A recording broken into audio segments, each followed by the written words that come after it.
Tiberio Rabboni, anche stavolta la Regione Emilia fa scuola. Stiamo partendo con questo progetto Frutta d'Italia. Che cosa significa?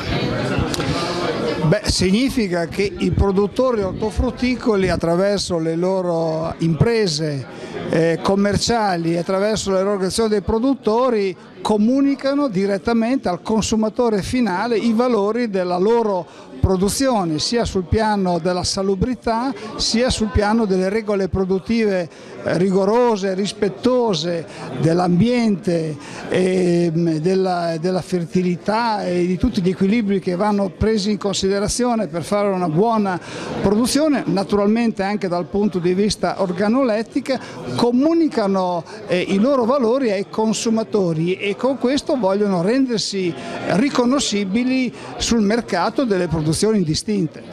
Questo progetto parte dall'Emilia perché? Perché siete organizzati, quindi si parla proprio di questo discorso di consorzi, di aziende che si uniscono, altrimenti non si può fare squadra. Attualmente cos'è? L'organizzazione copre il 40% di tutta l'ortofrutta. Avanti. Sì, intanto diciamo che l'Emilia Romagna assieme al Veneto e assieme a qualche altra realtà del nord Italia, dove da anni la produzione ortofrutticola si è strutturata o in cooperative o in organizzazioni dei produttori.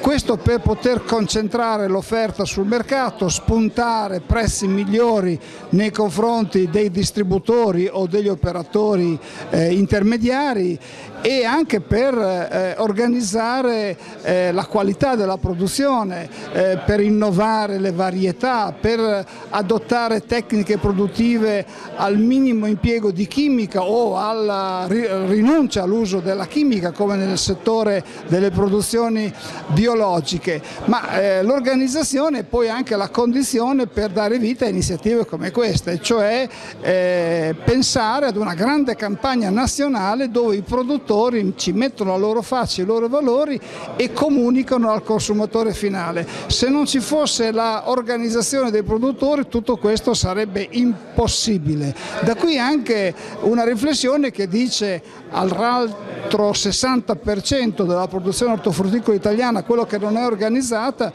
bisogna darsi da fare, bisogna organizzarsi, perché se no non si va da nessuna parte, se no si è continuamente nelle mani del mercato.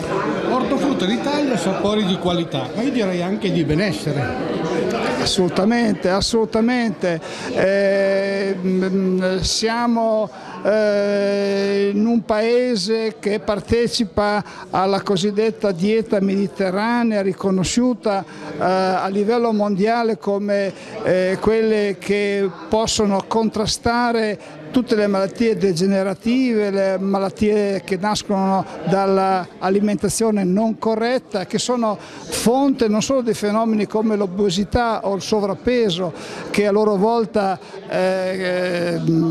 costituiscono una spesa sociale enorme dal punto di vista sanitario e dell'assistenza medica, ma anche più in generale, anche laddove non c'è l'obesità o il sovrappeso, insomma la cattiva alimentazione, quella che usa molti grassi saturi, laddove c'è un abuso di merendine, parliamo dei giovani, giovanissimi, e dove magari l'ortofrutta è sconosciuta, creano serissimi problemi alla vita delle persone, dei giovani e giovanissimi. Quindi qui non si tratta solo di vedere un po' di più, qui si tratta di fare un discorso che è anche istituzionale. In questo caso i produttori fanno una campagna istituzionale, cioè cercano di spiegare che in una dieta equilibrata ci vuole dell'ortofrutta, che non sono quei pochi centesimi in più a pasto che possono fare la differenza anche dal punto di vista economico. Se uno la ragiona così con un po' di prospettiva, perché magari risparmi quei pochi centesimi perché rinunci all'ortofrutta, salvo poi ritrovarti dopo qualche anno dover spendere molto di più per curarti o per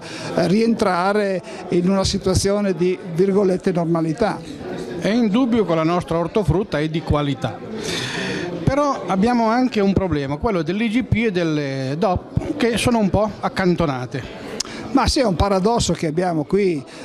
Prima grandi iniziative per ottenere la DOP e l'IGP, cioè la il riconoscimento europeo di unicità di una produzione in un determinato territorio. Una volta conquistato questo riconoscimento, che ha valore in tutta Europa e che noi chiediamo venga riconosciuto anche fuori dall'Europa, poiché si tratta di un disciplinare che va osservato rigorosamente e va sottoposto a dei controlli, quando il mercato va bene le produzioni DOP IGP vengono un po' dimenticate, e noi abbiamo tanti casi di DOP IGP ortofrutticoli che rappresentano un 1-1,5% dell'intera produzione.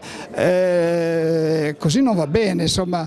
Per chi non ha marchi commerciali propri, il marchio DOP IGP può essere un marchio con cui andare in tutto il mondo. Allora io dico, usiamoli, crediamoci di più, magari se c'è qualcosa da rivedere nel disciplinare di quello DOP e quello IGP facciamolo, ma puntiamoci sopra, anche ad esempio associando il marchio privato, chi ce l'ha, con questo marchio europeo, perché comunque serve ad aprire porte importanti sui mercati nazionali, europei e internazionali. Tra l'altro l'Europa sta decidendo di destinare soldi importanti a finanziare la promozione dei DOP IGP sui mercati europei e internazionali.